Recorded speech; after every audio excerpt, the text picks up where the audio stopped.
The Listen to Your Body podcast is all about helping women who lift weights get stronger, fuel themselves without counting every bite of food, perform better in and out of the gym, and take up space. I'm strength coach, nutritional therapy practitioner, and certified intuitive eating counselor, Steph Gaudreau. This weekly show brings you discussion about building strength without obsessing about food and exercise, lifting weights, food psychology, and more. You'll learn how to eat, train, recover, listen to your body, and step into your strength. Hit subscribe on your favorite podcast app, and let's dive in. Okay, so you're lifting weights and training hard, and something is just not quite right. You're not feeling great. You're struggling to feel motivated in the gym or to get to your workouts. You're feeling sluggish, uninspired, lack of energy, and noticing that you're not able to really lift the way your program says. What is going on? Well, if you're like lots of women in my community, there are 3 common things that could be standing in your way in terms of nutrition. In this episode, I am going to detail these 3 things to watch out for nutrition-wise when you're lifting weights and training hard so that you actually get the results that you want. What's up, my friend? Welcome back to the podcast. Thanks for being here with me today, as always. I'm here for a solo show today, which is a bit of a change. The last several weeks, I have welcomed some incredible guests to the podcast. If you haven't yet dug into those episodes, highly recommend that you do so. Some of my most favorite people have dropped by the podcast to share their knowledge and expertise with you. But it's high time that I jumped back here for some solo episodes, and today is no exception. I've been spending the last few months, actually since March or April of 2021, in development for this brand new group coaching program that I launched around the beginning of August or so. And this is really all about strength nutrition, the nutrition and fueling that we need to lift weights. If we're lifting weights and we want to get stronger and build muscle, of course, what are some of the things that you need to know? And so I've been not only developing that over the last several months, but now have kicked off that program. So having some guests allowed me the space to really go deep into making sure that I'm delivering the best possible kick-ass program, especially if you're someone who wants to learn how to do this. You're lifting weights a few times a week. You want to get stronger, build muscle, have more energy, perform better in and out of the gym, but you also don't want to micromanage every single bite of food that you eat. This is really my wheelhouse, and this is what I'm doing in this new group program.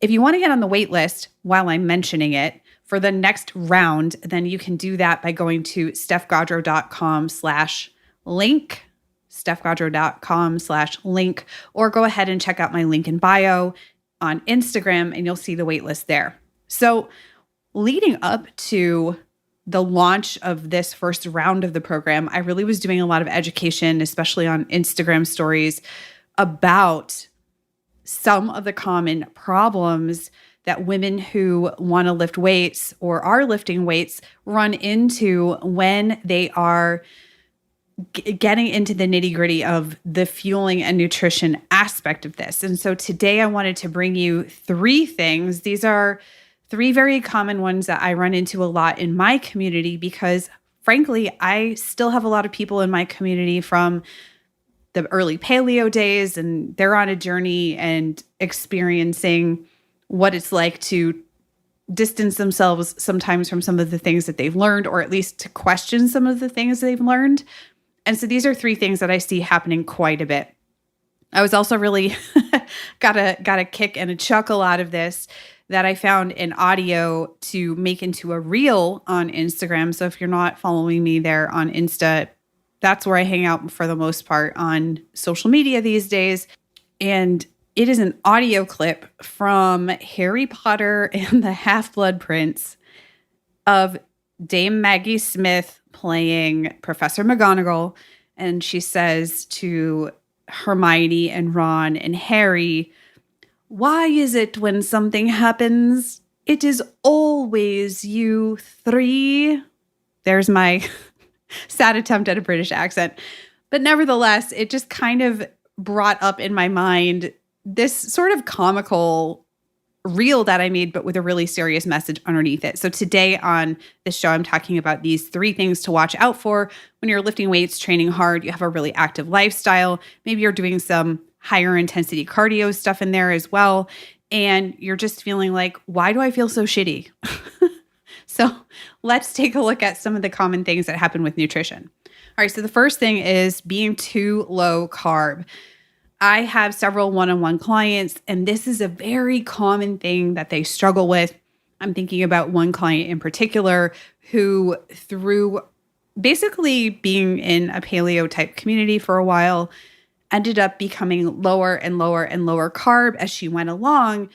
The challenge or problem or the mismatch is that she was also doing a lot of CrossFit and still is doing CrossFit, which is a higher intensity, more glycogen demanding kind of exercise in and of itself. And so we've had some chats about bringing carbohydrates back in. And one of the things that she very candidly told me is, I'm afraid to bring these back in. Won't carbs make me gain a lot of weight? And so there's a lot of misinformation and a lot of kind of bad game of telephone that's really persisted in some of these communities, especially where there's a lot of lifting going on, or people have really active lifestyles, they're exercising quite a bit, and they don't feel good. So I want to also put a caveat on this is like, if you're doing any of these things that I'm talking about on this show and you feel amazing, 2 things. 1, see where you're at in a few months, especially if it's a relatively new change. And if you start to notice some undesirable things happening with your energy levels, your mood, et cetera, sex drive, sleep, you name it, just put a bookmark in that, okay? And the second thing is if it's been more than that time and you're just loving it and it works perfectly for you, then perhaps this isn't the episode for you. But much like my client that I was telling you about earlier, I see this repetitively. I've been in and around the strength training community for now over a decade. I've myself been lifting for over a decade. I've been coaching for many years now. And I see this happening with monotonous regularity. So is it happening to everybody? Probably not. Is it happening to a big chunk of folks? From my experience, it is. And so that's why I'm doing this show. So if you don't feel like this really applies to you, I still have a lot of love for you. I'm just probably not here to speak to you in particular on this episode. So here's the thing.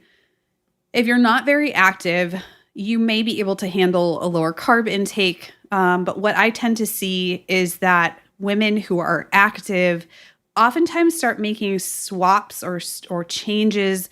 They start switching out higher carbohydrate density, for example, whole grains or higher carb foods. And I'm talking about things like boring carbohydrates. That's what I call them, boring carbs like oats and potatoes and whole grains and that sort of stuff, as opposed to the things that we are afraid of eating or pointing the finger at and going, see, carbs are really bad for us, which tends to be things that are a more hyper palatable carbohydrate that's usually paired with a lot of fat. So things like donuts and cookies and brownies and cake and all the things that, we're afraid of as well. There's a little bit of a difference there, because I don't know anyone on planet Earth who is like, when I get oatmeal in front of me, especially if it's not like crammed with sugar or other things to make it taste like extra, extra delicious, I don't know anyone that's like, I just can't control myself and I just keep eating it and eating it and eating it. So there's a lot of confounding things going on here, but I'll say for the most part, if you're really active, you generally will need a higher carbohydrate intake, because especially if you're doing things like lifting, you're using your muscle glycogen, and especially if you're doing, even moderate intensity cardio, higher intensity cardio, yes, for sure. You are using up the stored glycogen in your muscle. And the easiest way to replace it is to eat those carbohydrates. Now, if you're afraid of when to do it, then I recommend in general, now I'm speaking to thousands and thousands of people here at the same time, but your mileage may vary. In general, you may want to start experimenting with adding it in after you work out.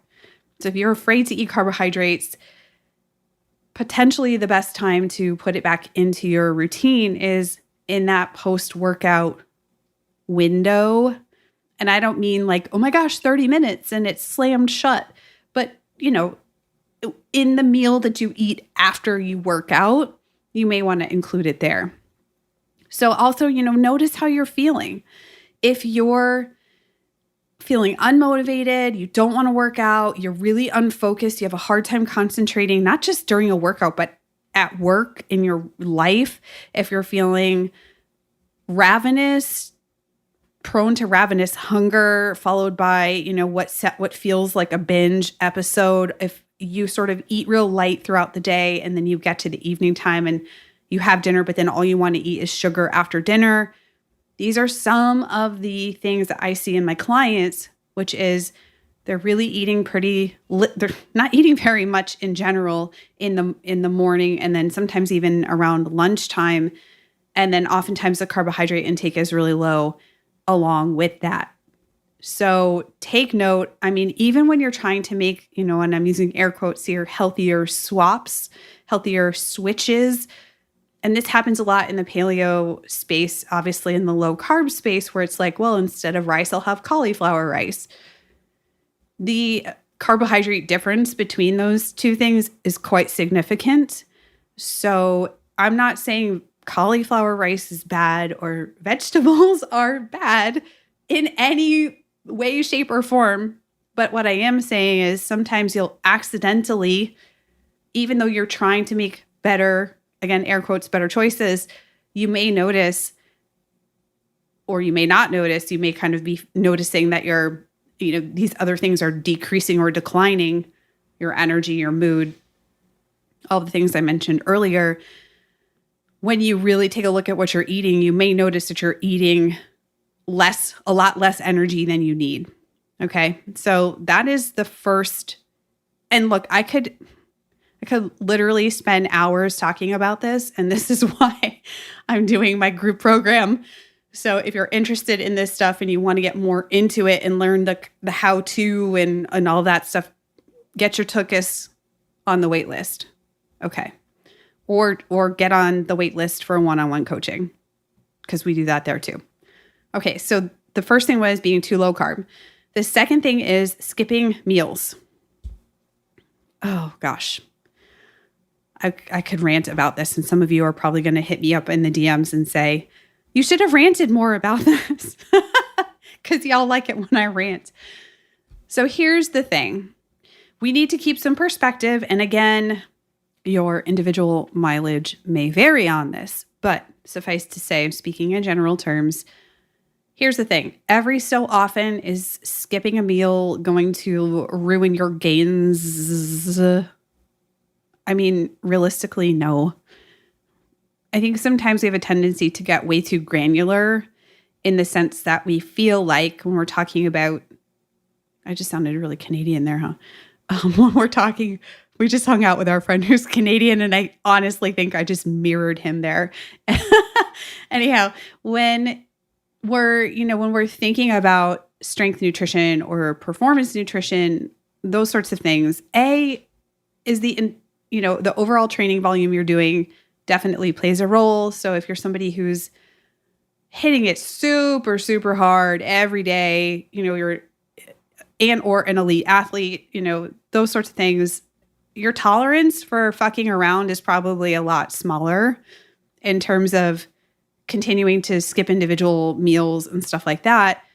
In the general sense, is skipping a meal now and then going to wreck all of your progress and prevent you from gaining muscle and No. I mean, let's be realistic here. But here's where it gets tricky. If this is something that's happening on a more consistent basis over time, this becomes a habit, this becomes a pattern. There's something in your schedule that you haven't figured out. You need some kind of reflection point to turn it back around and say, wait a second, I realize that I'm not taking in very much energy in my day. And a big chunk of it is because I'm not eating this meal, or I'm skipping this meal, and I'm finding it hard to eat a day's worth of food in a compressed window of time. This may be applicable to you. So here's the thing in general that I will say that I see. Again, this is me coming from a coaching and sort of nutrition strategist lens, and then also seeing what the research says on this as well, is that it can be harder to get the amount of energy intake that you need in a day in a compressed window of time. Meaning you skipped a meal and now you have less time to eat. So you theoretically would require yourself to eat more food in those remaining meals than you would if you were spreading them out throughout the day.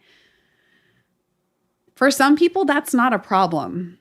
But for many people that I work with, it is a problem, either because of logistics.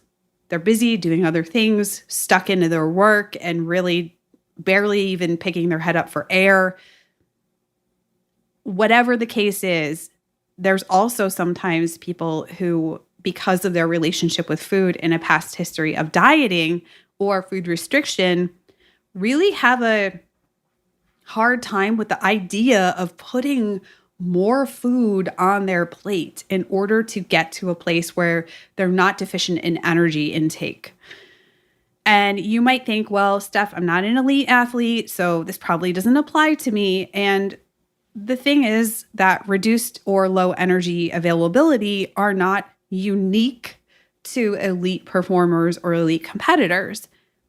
Here we are post Tokyo Olympics, and the big news headlines coming out of some sports have been something to the effect of, our women athletes started to eat more, and shockingly, they did a lot better. I think what we're seeing is a lot of things converging at one time. Obviously, there is the recognition now and the desire to say, hey, premenopausal women haven't been represented super well in a lot of this research, whether it's sports nutrition or it's the effect of exercise, all of that stuff, understanding women's physiology. And I think there's also the prevalence now, or the increase in doing things like tracking of the menstrual cycle and talking about perimenopause and menopause and not keeping it so much of a secret. So I think that these things are natural progressions. All of this is to say is that now, at least in this point in time, there is a huge lens being turned on, yes, elite women athletes. And the shocking percentage of them that are not eating enough to support their energy intake and then are at risk for not only low energy availability, but also the syndrome called RED-S, which used to be called female athlete triad. And now it has been termed RED-S to acknowledge the fact that it's not just happening in women, that low energy intake can have health consequences in all humans who participate in sport. And that acronym again was RED-S, and that is relative energy deficiency in sport. And this is becoming more talked about. There are organizations that are helping to sort of test and assess their female athletes, their women athletes, for this deficiency in energy intake relative to their activity level. However, in 2016, there was a study that came out of New Zealand that looked at recreational women exercisers, not quote unquote elite athletes. And the results of that study indicated that almost 50% of the women who participated were at risk for low energy availability, which we can translate to mean they were not eating enough relative to their activity level.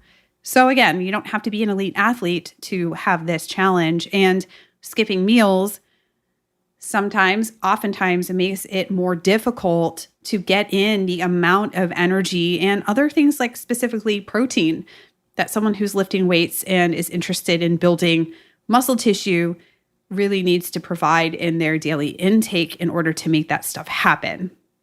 This is obviously top of mind for me, so I'm spitting a lot of things at you right now. I definitely am planning to go more into depth on these different topics in the future, but this is just kind of an overview. All right, so to recap, number 1, too low carb. Number 2, skipping meals and thus finding it difficult to eat enough energy throughout the day.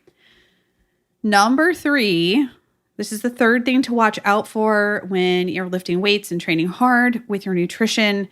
The third thing is the trap of, well, I'm just supposed to eat when I'm hungry, right? And this is kind of related to number 2, but it is a little bit different insofar as, yes, a lot of the people I work with are interested in a more relaxed approach, I guess I would call it that, to food rather than counting, weighing, measuring, and logging. And because many of them have learned some of the principles of intuitive eating, even from me, there is a tendency to turn that into a hunger and fullness diet. So here's the thing. When you have a good handle on your hunger signals and you're able to implement logic and understanding your own schedule and things of that nature, then this probably doesn't apply to you. But there are lots and lots of women that I work with who are struggling with this concept. And they say things like, well, I've heard that I should just eat when I'm hungry and not when I'm full. To me, this saying is along the lines of just eat less and move more. It is probably well-intentioned. However, for the individual, needs to be carefully considered. And there's nuance here, but I will say that there are lots of reasons why you might not have a strong sense of your hunger signals at the present moment, including things like you may be taking certain medications that affect your appetite. You may have an increase in anxiety, for example, which can dampen your appetite. You may be very stressed. You may have a lack of familiarity with your own signals and what they are, especially I use the analogy of a Polaroid picture, right? Typically, things like hunger and even fullness come on quite gradually, more subtly before they get really loud or really developed. And a lot of us have really lost touch with what those more subtle signs and signals are, because it's not always, speaking of hunger, a gnawing or empty or rumbling sensation in your stomach. Other people notice things that are related to, for example, their blood sugar dropping, that are an early sign and indicator that it's going to be time to eat soon. And obviously there's a huge part that diet culture plays here, that, you know, if we've ever been on a diet or a plan that tells us when to eat and how much we're allowed to eat. And there can definitely be a lot of learning and unlearning that has to happen here. But here's what I want you to avoid. I want you to avoid the scenario that you think, well, I don't feel hungry, so I didn't eat most of the day. And that goes on day after day after day, because you're going to be at a lower energy intake state and you're probably going to feel pretty shit. Let's be honest. So even if you're not feeling particularly hungry, and a lot of people have a sense of the ravenous hunger of like, I'm hangry or get the fuck out of my way, I need to eat something right now, that kind of hunger. But if you're not having those more subtle signs, you still need to eat. You still need to eat. Does your body have fail safes? Of course. Your body is miraculous and wonderful and has all sorts of clever ways to do things like access stored energy and this and that. But when this becomes a pattern over time, especially if you do have access to food, this is something to consider turning your attention toward, right? One time I had a very lovely person in my Facebook group, and she was talking about how she's starting to learn more of her hunger signals. And she came to the group one day and said something to the effect of, "I'm so proud of myself. I've been paying attention to my hunger signals and I wasn't hungry all day, so I didn't eat." And I just thought, okay, this has been taken too literally, right? So yes, hunger signals are important, but we also have to use logic, and we also have to remember that we need to eat. And if we are physically active, we need more energy than if we were not physically active for our bodies to function and run and to fuel our activity level. So just because you don't feel particularly hungry doesn't mean that logically you don't need to eat. And I was also on Instagram a few weeks ago. I appreciated that dietitian Anna, who's amazing, was talking about another example of this. When it feels hot out, it's hot outside. Some people feel like their appetite isn't as strong. It doesn't mean that you don't need to eat, even though you're feeling hot or like food isn't the most appetizing. And certainly maybe it's time to eat something that does feel easy to digest or is cooling or is easy to eat or is palatable to you at the moment. But it doesn't mean, oh, well, I'm just not going to eat today. And then that happens meal after meal, day after day. And now we're in a bit of a pickle. So these are the 3 things that I talked about in my reel. And I decided to turn it into this podcast episode because I know that there's somebody out there who this is going to strike a chord with. So to really quickly recap, we talked about 3 things today to watch out for nutrition-wise when you're lifting weights and training hard. The first one was being too low carb. The second one is skipping meals. And the third one is only eating when you feel hungry instead of thinking about fueling your body. So that does it for this episode. A few things. First of all, if any of this resonated with you and you're like, yes, Steph, I want to work with you on this, you have 2 options currently. The first is to get on the wait list for my one-on-one Strength Nutrition Unlocked group program. Currently, we are in session, and so the wait list is open for that. I will be opening the wait list, I think, probably around the end of September, so you'll need to kind of stay tuned for that. It's not all that far away from the recording of this podcast in all actuality. So go ahead and get your name on the wait list if you want to work with me. It's the closest way you can work with me without working with me one-on-one. And then, of course, the second option is to get on the wait list for one-on-one coaching. And this is where we go deep. I know everything about you there is to know, and I am your collaborator in this process to really help you overcome the different sticking points that you have, to understand your personality, your preferences, your goals, your needs, your desires, the things you really want to accomplish, put them in a priority list, and then help you work on them a little bit at a time so that you actually experience success and we build off that. And I love my one-on-one clients so much. They're all so freaking badass. So if that sounds interesting to you and you're like, yes, I'm ready to do this, then get on the list for one-on-one coaching. And I'm going to send out periodic updates when those spots are open and available. Alrighty. You can get the transcript for this episode because look, I know I talked really fast on this episode. I had a lot to say. It's high on my mind. It's really something that I love talking about. And so I did talk really fast. If you want to get the transcript, then go ahead and check out my episode transcripts on my website, stephgaudreau.com. If you like this episode and something stood out, go ahead and share it on IG stories and tag me. I want to see it. And really, it means so much when you do that because like my wonderful guest, Molly Galbraith talked about when she was here a few months ago, when you amplify someone's work, it is so important. When you share a woman's work in the world, it's extra important. So I am so thankful for all of you who share about the podcast and the episodes on IG stories. It means a ton. So thank you for that. And also subscribe to the podcast on your favorite app. It costs nothing for you, but this is a way to, again, amplify and say, hey, I love this podcast. Maybe to show it to some other people who haven't seen it yet. Thanks so much for joining me this week. I'll be back next week with another episode for you. I hope today was helpful and informative. And until next week, stay strong.